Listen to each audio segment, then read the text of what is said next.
Several years ago, I was at a long-term care home up in Ottawa, and I was there for about 3 days because they wanted all the staff to get my message.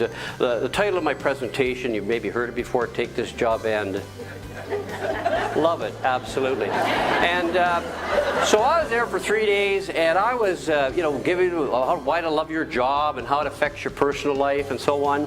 And at the end of my time there, the administrator came up to me and said, "You know, Bob, your plane doesn't leave for like 3 hours. What if we got the residents together? Would you mind giving them a little time?" I said, "That'd be a fantastic idea." They wheeled everybody into this room, and we had about an hour. They're laughing and they're learning. I mean, they're in their 80s, 90s, and beyond, and they're learning stuff. And at the end of my session, one of the residents came up to me. I learned her name was Catherine, just like my mom's. And at one point I said, "Catherine, mind if I ask how old you are?" She said, "Don't mind at all, Bob. I'm 97. And this woman was full of energy.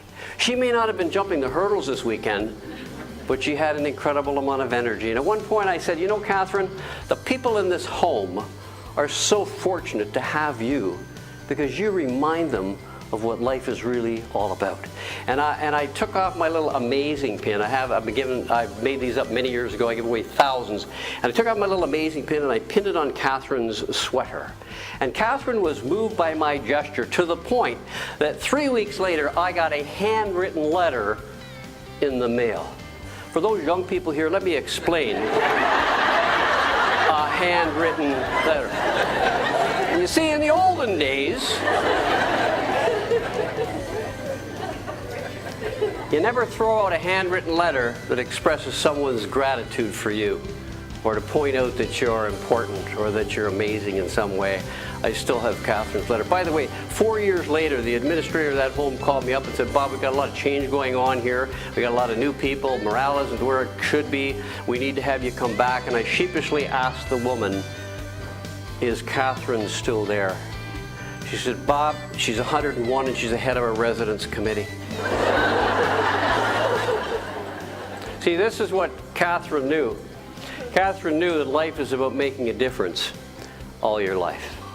I hope you wake up every morning with the significant work that you do and you say, "Today, I'm going in there to make another difference." Because that's what you do.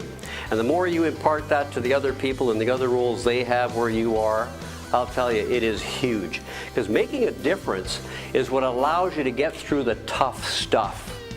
When you know there is no doubt, you don't need everybody else to know you're making a difference. As long as you know you're making a difference is the key to whatever job you ever choose to have. Whether you sweep floors for a living, CEO of a major corporation, anywhere in between, it's important that you see that. And you and I need to take responsibility for how we make a difference.